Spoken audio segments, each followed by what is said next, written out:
Hi friends, ನಮಸ್ತೆ. ಎಲ್ಲರಿಗೂ ಸವಿರುಚಿ ಚಾನಲ್ಗೆ ಮತ್ತೊಮ್ಮೆ ಸ್ವಾಗತ. ಇವತ್ತಿನ ರೆಸಿಪಿ ಬಂದು ಮೊಟ್ಟೆ ಕೋಳಿ ಚಿಕನ್ ಬಸ್ಸಾರನ್ನ ಮಾಡ್ತಾ ಇದ್ದೀನಿ. ಇದು ಪಕ್ಕ ಹಳ್ಳಿಗಳಲ್ಲಿ ಮಾಡ್ತಾರೆ ನೋಡಿ, ಅದೇ ಟೇಸ್ಟಲ್ಲಿ ತುಂಬಾ ಚೆನ್ನಾಗಿರುತ್ತೆ. ಒಂದೇ ರೀತಿ ಚಿಕನ್ ಸಾಂಬಾರನ್ನ ತಿಂದು ಬೇಜಾರಾಗಿದ್ದರೆ ಈ ರೀತಿ ಒಂದ್ಸಲ ಚಿಕನ್ ಬಸ್ಸಾರನ್ನ ಟ್ರೈ ಮಾಡಿ ನೋಡಿ, ತುಂಬಾ ಚೆನ್ನಾಗಿರುತ್ತೆ. ಹಾಗೂ ಫಸ್ಟ್ ಟೈಮ್ ಸವಿರುಚಿ ಚಾನಲ್ ನೋಡ್ತಾ ಇದ್ರೆ ದಯವಿಟ್ಟು ಸಬ್ಸ್ಕ್ರೈಬ್ ಮಾಡ್ಕೊಂಡು ಕೂಡ ನೋಡಿ, ಪಕ್ಕದಲ್ಲೇ ಇರುವಂಥ ಬೆಲ್ ಬಟನ್ ಕೂಡ ಕ್ಲಿಕ್ ಮಾಡ್ಕೊಳ್ಳಿ. ಈಗ ಬನ್ನಿ ಈ ಮೊಟ್ಟೆ ಕೋಳಿ ಚಿಕನ್ ಬಸ್ಸಾರನ್ನ ಯಾವ ರೀತಿ ಮಾಡ್ಕೊಳ್ಳೋದು ಅಂತ ನೋಡ್ಕೊಳ್ಳೋಣ. ಮೊದಲು ಇಲ್ಲಿ ನಾನು 2.5 kg ಆಗೋಷ್ಟು ಚಿಕನ್ನ ತೊಗೊಂಡಿದ್ದೀನಿ. ಇದನ್ನ ಒಂದೆರಡು ಸಲ ಚೆನ್ನಾಗಿ ತೊಳ್ಕೊಂಡು ಈ ರೀತಿ ಒಂದು ಬೌಲಲ್ಲಿ ಹಾಕಿ ಇಟ್ಕೊಂಡಿದ್ದೀನಿ. ಮೊದಲು ಈ ಚಿಕನ್ ಬಸ್ಸಾರನ್ನ ಮಾಡ್ಕೊಳ್ಳೋದಕ್ಕೆ ಸ್ವಲ್ಪ ಮಸಾಲೆಗಳನ್ನ ರುಬ್ಕೊಳ್ಬೇಕಾಗುತ್ತೆ. ಹಾಗಾಗಿ ಒಂದು ಮಿಕ್ಸಿ ಜಾರ್ಗೆ ನಾನಿಲ್ಲಿ ಸ್ವಲ್ಪ ಈರುಳ್ಳಿನ ಹಾಕ್ಕೊಳ್ತಾ ಇದ್ದೀನಿ. ಈರುಳ್ಳಿ ಬಂದು ನಾನಿಲ್ಲಿ ಒಂದು 2 ಮೀಡಿಯಮ್ ಸೈಜ್ ಈರುಳ್ಳಿನ ಕಟ್ ಮಾಡಿ ಹಾಕ್ಕೊಳ್ತಾ ಇದ್ದೀನಿ. ಹಾಗೆ ಒಂದು 2 ಗೆಡ್ಡೆ ಬೆಳ್ಳುಳ್ಳಿನ ಈ ರೀತಿ ಸಿಪ್ಪೆ ತೆಗೆದು ಹಾಕ್ಕೊಳ್ತಾ ಇದ್ದೀನಿ. ಹಾಗೆ ಒಂದು 2 ಇಂಚ್ ಆಗೋಷ್ಟು ಶುಂಠಿನೂ ಸಹ ಕಟ್ ಮಾಡಿ ಹಾಕ್ಕೊಳ್ತಾ ಇದ್ದೀನಿ. ಹಾಗೆ ಸ್ವಲ್ಪ ಕೊತ್ತಂಬರಿ ಸೊಪ್ಪನ್ನ ಹಾಕ್ಕೊಳ್ತಾ ಇದ್ದೀನಿ. ನೀರೇನೂ ಹಾಕ್ಕೊಳ್ಳೋ ಅವಶ್ಯಕತೆ ಇಲ್ಲ, ಈರುಳ್ಳಿಯಲ್ಲಿ ನೀರಂಶ ಇರೋದ್ರಿಂದ ಇದನ್ನು ನುಣ್ಣಗೆ ರುಬ್ಕೊಂಡು ಸೈಡಲ್ಲಿ ಎತ್ತಿಟ್ಕೊಂಡಿರೋಣ. ಈಗ ಗ್ಯಾಸ್ ಮೇಲೆ ಒಂದು ಕುಕ್ಕರ್ನ ಬಿಸಿ ಇಟ್ಕೊಂಡು ಇದಕ್ಕೆ ಒಂದು 2 ಸ್ಪೂನ್ ಆಗುವಷ್ಟು ಎಣ್ಣೆನ ಹಾಕ್ಕೊಳ್ತಾ ಇದ್ದೀನಿ. ಎಣ್ಣೆ ರೀತಿ ಸ್ವಲ್ಪ ಬಿಸಿ ಆದ ನಂತರ ನಾವು ರುಬ್ಬಿಟ್ಕೊಂಡಿದ್ವಲ್ವ ಈರುಳ್ಳಿ, ಶುಂಠಿ, ಬೆಳ್ಳುಳ್ಳಿ ಮಸಾಲೆನ ಸೇರಿಸ್ಕೊಳ್ತಾ ಇದ್ದೀನಿ. ಸೇರಿಸಿ ಈ ರೀತಿ ಕಂಪ್ಲೀಟಾಗಿ ಮಿಕ್ಸ್ ಮಾಡ್ಕೊಳ್ತಾ ನಾವು ಈರುಳ್ಳಿ ಆಗಿರ್ಬೋದು, ಶುಂಠಿ, ಬೆಳ್ಳುಳ್ಳಿ ಎಲ್ಲ ಮಸಾಲೆಗಳನ್ನ ಹಸಿದೇ ಹಾಕ್ಕೊಂಡು ರುಬ್ಕೊಂಡಿರೋದ್ರಿಂದ ಈ ರೀತಿ ಮಸಾಲೆಯಲ್ಲಿರುವ ಹಸಿ ವಾಸನೆ ಹೋಗೋವರೆಗೂ ಎಣ್ಣೆಲಿ ಈ ರೀತಿ ಚೆನ್ನಾಗಿ ಫ್ರೈ ಮಾಡ್ಕೊಳ್ಬೇಕು. ಏನಿಲ್ಲ ಅಂದರೂ ಒಂದು 2 ನಿಮಿಷ ಎಣ್ಣೆಲಿ ಚೆನ್ನಾಗಿ ಫ್ರೈ ಮಾಡ್ಕೊಳ್ಬೇಕು.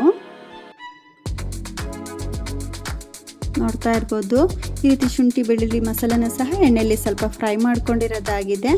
ಈಗ ಇದಕ್ಕೆ ತೊಳೆದು ರೆಡಿ ಮಾಡಿ ಇಟ್ಕೊಂಡ್ರಂಥ ಚಿಕನ್ನ ಸೇರಿಸ್ಕೊಳ್ತಾ ಇದ್ದೀನಿ. ಈ ರೀತಿ ಕಂಪ್ಲೀಟಾಗಿ ಚಿಕನ್ನ ಸೇರಿಸ್ಕೊಂಡು ಈ ರೀತಿ ಕಂಪ್ಲೀಟಾಗಿ ಒಂದ್ಸಲ ಮಿಕ್ಸ್ ಮಾಡ್ಕೊಳ್ಳೋಣ. ಈ ರೀತಿ ನಾವು ಚಿಕನ್ನ ಮಿಕ್ಸ್ ಮಾಡ್ಕೊಳ್ತಾ ಇರಬೇಕಾದ್ರೆ ಇದಕ್ಕೆ ಸ್ವಲ್ಪ ಉಪ್ಪನ್ನ ಹಾಕ್ಕೊಳ್ತಾ ಇದ್ದೀನಿ. ಉಪ್ಪು ಹಾಕೋದ್ರಿಂದ ಚಿಕನ್ನಲ್ಲಿರುವ ನೀರು ಕಂಪ್ಲೀಟಾಗಿ ಬಿಟ್ಕೊಳ್ಳುತ್ತೆ ಅಂತ. ಹಾಗೆ ಸ್ವಲ್ಪ ಅಡುಗೆ ಅರಿಶಿನ ಹಾಕ್ಕೊಳ್ತಾ ಇದ್ದೀನಿ. ಅಡುಗೆ ಅರಿಶಿನ ಹಾಕ್ಕೊಂಡು ಚಿಕನ್ನ ಫ್ರೈ ಮಾಡ್ಕೊಳ್ಳೋದ್ರಿಂದ ಚಿಕನ್ನಲ್ಲಿರುವ ಹಸಿ ಸ್ಮೆಲ್ಲು ಬೇಗನೆ ಕಮ್ಮಿ ಆಗುತ್ತೆ ಅಂತ ಸೇರಿಸ್ಕೊಂಡು ಈ ರೀತಿ ಕಂಪ್ಲೀಟಾಗಿ ಮಿಕ್ಸ್ ಮಾಡ್ಕೊಳ್ಳೋಣ. ನೋಡ್ತಾ ಇರ್ಬೋದು, ಈ ರೀತಿ ಕಂಪ್ಲೀಟಾಗಿ ಮಿಕ್ಸ್ ಮಾಡ್ಕೊಂಡಿರೋದಾಗಿದೆ. ಈಗ ಚಿಕನ್ನು ಎಣ್ಣೆಲೆ ಒಂದು 2 ನಿಮಿಷ ಚೆನ್ನಾಗಿ ಫ್ರೈ ಮಾಡ್ಕೊಳ್ಬೇಕು. ಉಪ್ಪು ಹಾಕಿರೋದ್ರಿಂದ ಚಿಕನ್ನಲ್ಲಿರುವ ನೀರು ಕಂಪ್ಲೀಟಾಗಿ ಬಿಟ್ಕೊಳ್ಳುತ್ತೆ. ಹಾಗಾಗಿ ಒಂದು ಪ್ಲೇಟ್ ಮುಚ್ಚಿ ಒಂದು 2 ನಿಮಿಷ ಚಿಕನ್ನ ಎಣ್ಣೆಯಲ್ಲಿ ಫ್ರೈ ಮಾಡ್ಕೊಳ್ಳೋಣ. ಅಷ್ಟರಲ್ಲಿ ಈಗ ಆವಾಗಲೇ ಮಸಾಲೆನ ರುಬ್ಕೊಂಡಿದ್ದೀನಿ ನೋಡಿ, ಅದೇ ಮಿಕ್ಸಿ ಜಾರ್ಗೆ ನಾನು ಈ ಕಪ್ಪಲ್ಲಿ 1 ಕಪ್ ಆಗುವಷ್ಟು ಹಸಿ ತೆಂಗಿನಕಾಯಿನ ಹಾಕ್ಕೊಳ್ತಾ ಇದ್ದೀನಿ. ಹಾಗೆ 1 ಸ್ಪೂನ್ ಆಗುವಷ್ಟು ಮೆಣಸನ್ನ ಹಾಕ್ಕೊಳ್ತಾ ಇದ್ದೀನಿ. ಈ ಚಿಕನ್ ಬಸ್ಸಾರಿಗೆ ಮೆಣಸನ್ನ ಸ್ವಲ್ಪ ಜಾಸ್ತಿ ಹಾಕ್ಕೊಳ್ಳಿ, ಟೇಸ್ಟ್ ತುಂಬಾ ಚೆನ್ನಾಗಿರುತ್ತೆ. 1-2 ಪೀಸ್ ಆಗೋಷ್ಟು ಚಕ್ಕೆ, 1-2 ಲವಂಗನ ಹಾಕ್ಕೊಳ್ತಾ ಇದ್ದೀನಿ. ಹಾಗೆ ಒಂದು 3 ಮೀಡಿಯಮ್ ಸೈಜ್ ಟೊಮೊಟೊನ ಕಟ್ ಮಾಡಿ ಹಾಕ್ಕೊಳ್ತಾ ಇದ್ದೀನಿ. ರುಬ್ಕೊಳ್ಳೋದಕ್ಕೆ ಎಷ್ಟು ಬೇಕೋ ನೀರನ್ನ ಸೇರಿಸ್ಕೊಂಡು ಇದನ್ನ ನೈಸಾಗಿ ರುಬ್ಕೊಂಡು ಸೈಡಲ್ಲಿ ಎತ್ತಿಟ್ಕೊಂಡಿರೋಣ. ಈಗ ಆವಾಗಲೇ ಫ್ರೈ ಮಾಡೋಕ್ಕಿಟ್ಟಿರುವಂಥ ಚಿಕನ್ನ ನೋಡೋಣ. ನೋಡ್ತಾ ಇರ್ಬೋದು, ಈ ರೀತಿ ಚಿಕನ್ನಲ್ಲಿರುವ ನೀರು ಕೂಡ ಕಂಪ್ಲೀಟಾಗಿ ಬಿಟ್ಕೊಂಡಿದ್ದೆ. ಈ ರೀತಿ ಉಪ್ಪು ಹಾಕ್ಕೊಂಡು ಚಿಕನ್ನ ಫ್ರೈ ಮಾಡ್ಕೊಳ್ಳೋದ್ರಿಂದ ಉಪ್ಪು ಕೂಡ ಚಿಕನ್ಗೆ ಚೆನ್ನಾಗಿ ಸೆಟ್ ಆಗುತ್ತೆ. ಹಾಗೆ ಚಿಕನಲ್ಲಿರೋ ನೀರು ಕೂಡ ಕಂಪ್ಲೀಟಾಗಿ ಬಿಟ್ಕೊಳ್ಳುತ್ತೆ. ಈ ಟೈಮಲ್ಲಿ ಇದಕ್ಕೆ ಸ್ವಲ್ಪ ಡ್ರೈ ಮಸಾಲೆಗಳನ್ನ ಸೇರಿಸ್ಕೊಳ್ಳೋಣ. ನಾನಿಲ್ಲಿ 2.5 kg ಆಗೋಷ್ಟು ಚಿಕನ್ಗೆ ಇಲ್ಲಿ 2 ಸ್ಪೂನ್ ಆಗೋಷ್ಟು ಧನಿಯಾ ಪೌಡ್ರನ್ನ ಹಾಕ್ಕೊಳ್ತಾ ಇದ್ದೀನಿ. ಹಾಗೆ 1 ಸ್ಪೂನ್ ಆಗೋಷ್ಟು ಖಾರದ ಪುಡಿನ ಹಾಕ್ಕೊಳ್ತಾ ಇದ್ದೀನಿ.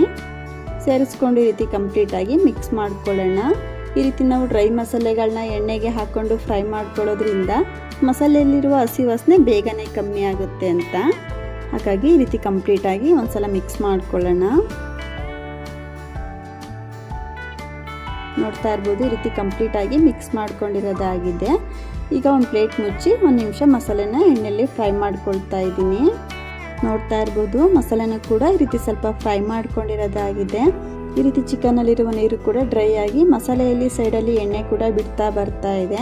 ಈ ರೀತಿ ಅದೇ ಮಸಾಲೆ ಎಣ್ಣೆಯಲ್ಲಿ ಚೆನ್ನಾಗಿ ಫ್ರೈ ಆಗಿದೆ ಅಂತ ನೋಡ್ತಾ ಇರ್ಬೋದು.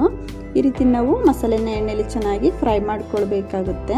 ಈಗ ಇದಕ್ಕೆ ನಾವು ಅವಾಗಲೇ ರುಬ್ಬಿಟ್ಕೊಂಡ್ರಂಥ ತೆಂಗಿನಕಾಯಿ, ಟೊಮೊಟೊ, ಚಕ್ಕೆ, ಲವಂಗ ಮಸಾಲೆನ ಸೇರಿಸ್ಕೊಳ್ತಾ ಇದ್ದೀನಿ. ಈ ರೀತಿ ಕಂಪ್ಲೀಟಾಗಿ ಸೇರಿಸ್ಕೊಂಡು ಇದನ್ನ ಒಂದ್ಸಲ ಕಂಪ್ಲೀಟಾಗಿ ಮಿಕ್ಸ್ ಮಾಡ್ಕೊಳ್ಳೋಣ. ಈ ರೀತಿ ನಾವು ಕಾಯಿ ಚಕ್ಕೆ ಲವಂಗ ಮಸಾಲೆನ ಸೇರಿಸ್ಕೊಂಡಿದ್ದಾದಮೇಲೆ ಎಣ್ಣೆಯಲ್ಲಿ ತುಂಬ ಹೊತ್ತು ಫ್ರೈ ಮಾಡ್ಕೊಳ್ಳೋ ಅವಶ್ಯಕತೆ ಇಲ್ಲ. ಈ ರೀತಿ ಜಸ್ಟ್ ಮಿಕ್ಸ್ ಮಾಡಿಕೊಂಡು ಈಗ ಇದಕ್ಕೆ ನೀರನ್ನ ಸೇರಿಸ್ಕೊಳ್ಳೋಣ. ನಾನಿಲ್ಲಿ ಮಸಾಲೆ ರುಬ್ಕೊಂಡ್ರಂಥ ಜಾರ್ಗೆ ನೀರನ್ನ ಹಾಕ್ಕೊಂಡು ಸೇರಿಸ್ತಾ ಇದ್ದೀನಿ. ನಿಮಗೆ ಸಾಂಬಾರು ತೆಳುವಾಗಿ ಬೇಕೋ ಗಟ್ಟಿಯಾಗಿ ಬೇಕೋ ನೋಡಿಕೊಂಡು ನೀರನ್ನ ಸೇರಿಸ್ಕೊಳ್ಬೋದು. ನೋಡ್ತಾ ಇರ್ಬೋದು ನಾನು ಸಾಂಬಾರನ್ನ ಈ ಹದದಲ್ಲಿ ರೆಡಿ ಮಾಡ್ಕೊಂಡಿದ್ದೀನಿ. ಈಗ ಚಿಕನಲ್ಲಿರುವಂಥ ಲಿವರು ಹಾಗೂ ಮೊಟ್ಟೆನ ಹಾಕ್ಕೊಳ್ತಾ ಇದ್ದೀನಿ. ಲಿವರು ಮೊಟ್ಟೆನ ಸೇರಿಸ್ಕೊಂಡು ಮಿಕ್ಸ್ ಮಾಡ್ಕೊಳ್ಳೋಕೆ ಹೋಗಬಾರ್ದು. ಈಗ ಕುಕ್ಕರ್ ಲಿಡ್ನ ಕ್ಲೋಸ್ ಮಾಡ್ಕೊಳ್ಳೋಣ. ಚಿಕನ್ನ ಬೇಯಿಸ್ಕೊಳ್ಬೇಕು. ಹಾಗಾಗಿ ಈ ರೀತಿ ಕುಕ್ಕರ್ ಕ್ಯಾಪ್ನ ಕ್ಲೋಸ್ ಮಾಡಿ ನಾನಿಲ್ಲಿ ಒಂದು 5 ವಿಸಿಲ್ ತೆಗೆಸ್ಕೊಳ್ತಾ ಇದ್ದೀನಿ. ಮೊಟ್ಟೆ ಕೋಳಿ ಆಗಿರೋದ್ರಿಂದ ಸ್ವಲ್ಪ ಬೇಯಲಿಕ್ಕೆ ಟೈಮ್ ತಗೊಳುತ್ತೆ. ಹಾಗಾಗಿ ನೋಡ್ತಾ ಇರ್ಬೋದು ನಾನಿಲ್ಲಿ ಒಂದು 5 ವಿಸಿಲ್ ತೆಗೆಸ್ಕೊಂಡಿದ್ದೀನಿ. ಕುಕ್ಕರ್ ವಿಸಿಲ್ ಕೂಡ ಸ್ವಲ್ಪ ತಣ್ಣಗಾಗಿದೆ. ಕುಕ್ಕರ್ ಓಪನ್ ಮಾಡಿ ನೋಡ್ತಾ ಇದ್ದೀನಿ. ನೋಡ್ತಾ ಇರ್ಬೋದು ಚಿಕನ್ ಕೂಡ ಸಾಫ್ಟಾಗಿ ಬೆಂದಿದೆ. ಸಾಂಬಾರ್ ಕಲರ್ ಕೂಡ ಚೇಂಜ್ ಆಗಿದೆ. ನೋಡ್ತಾ ಇರ್ಬೋದು. ಈಗ ಈ ಚಿಕನ್ನ ಸಪ್ರೇಟಾಗಿ ಒಂದು ಪಾತ್ರೆಗೆ ತಕ್ಕೊಳ್ಬೇಕಾಗುತ್ತೆ. ಹಾಗಾಗಿ ಈ ರೀತಿ ನಾನು ಒಂದು ಜಾಲರದಿಂದ ಈ ರೀತಿ ಚಿಕನ್ನ ಸೋದಿಸ್ಕೊಂಡು ಒಂದು ಪ್ಲೇಟ್ಗೆ ಹಾಕ್ಕೊಳ್ತಾ ಇದ್ದೀನಿ. ಅಂದರೆ ಚಿಕನ್ಗೆ ಸಪ್ರೇಟಾಗಿ ಸ್ವಲ್ಪ ಒಗ್ಗರಣೆನ ಮಾಡ್ಕೊಳ್ಬೇಕಾಗುತ್ತೆ. ಹಾಗಾಗಿ ಇದೇ ರೀತಿ ಕಂಪ್ಲೀಟಾಗಿ ಚಿಕನ್ ಪೀಸಸ್ನ ಒಂದು ಪ್ಲೇಟ್ಗೆ ತೆಗೆದಿಟ್ಕೊಳ್ಳೋಣ. ನೋಡ್ತಾ ಇರ್ಬೋದು ಈ ರೀತಿ ಕಂಪ್ಲೀಟಾಗಿ ಚಿಕನ್ ಪೀಸಸ್ನ ಒಂದು ಪ್ಲೇಟ್ಗೆ ತೆಗೆದಿಟ್ಕೊಂಡು ಈ ಸಾಂಬಾರನ್ನ ಸಹ ಒಂದು ಸೈಡಲ್ಲಿ ಎತ್ತಿಟ್ಕೊಂಡಿರೋಣ. ಈಗ ಗ್ಯಾಸ್ ಮೇಲೆ ಒಂದು ಕಡಾಯಿನ ಬಿಸಿ ಇಟ್ಕೊಂಡು ಇದಕ್ಕೆ ಒಂದು 2 ಸ್ಪೂನ್ ಆಗೋಷ್ಟು ಎಣ್ಣೆನ ಹಾಕ್ಕೊಳ್ತಾ ಇದ್ದೀನಿ.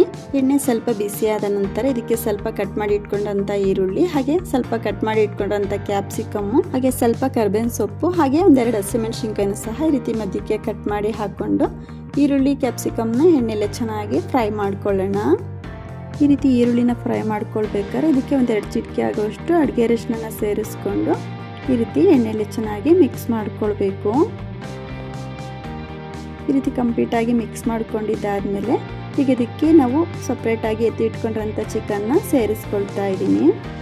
ಸೇರಿಸ್ಕೊಂಡು ಈ ರೀತಿ ಕಂಪ್ಲೀಟಾಗಿ ಮಿಕ್ಸ್ ಮಾಡ್ಕೊಳ್ಳೋಣ. ನಿಮಗೆ ಇಲ್ಲಿ ಇಷ್ಟ ಇತ್ತು ಅಂದರೆ ಸ್ವಲ್ಪ ಹಸಿ ತೆಂಗಿನಕಾಯಿ ಕೂಡ ಈ ಟೈಮಲ್ಲಿ ಸೇರಿಸ್ಕೊಳ್ಬೋದು, ಅಥವಾ ಹೀಗೆ ಒಗ್ಗರಣೆ ಹಾಕೊಂಡ್ರೂ ಕೂಡ ಸಾಕಾಗುತ್ತೆ.